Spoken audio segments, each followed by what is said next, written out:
Hi everyone, welcome back to my channel. ఈరోజు సమస్య పరిష్కారం కార్యక్రమంలో భాగంగా మున్సిపల్ చైర్మన్ కాసిరెడ్డి కాలనీ ప్రాంతంలోని కొండ క్రింద నివసించే పామ్ల కాలనీ ప్రాంతంలో పర్యటించారు. ఇక్కడ ప్రజలతో మాట్లాడి వారి యొక్క సమస్యలు అడిగి తెలుసుకున్నారు.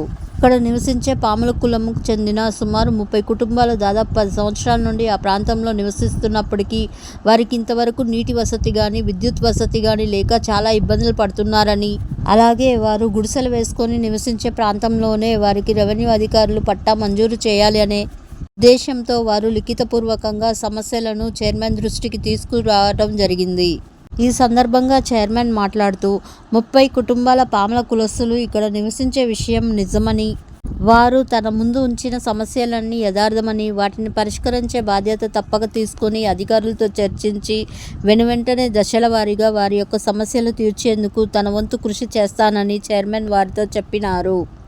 అలాగే అభివృద్ధిలో ముందుగా ఇలాంటి ప్రాంతాల వారికి మరియు ఇలాంటి కులాల వారికి ఎక్కువ ప్రాధాన్యత ఇచ్చి అభివృద్ధి సాధిస్తామన్నారు. పేదల అభివృద్ధియే ధ్యేయంగా పనిచేస్తామని వారు అన్నారు. అందులకు ప్రభుత్వము మరియు ప్రజలు సహకరించాలని కోరారు. Thank you for watching.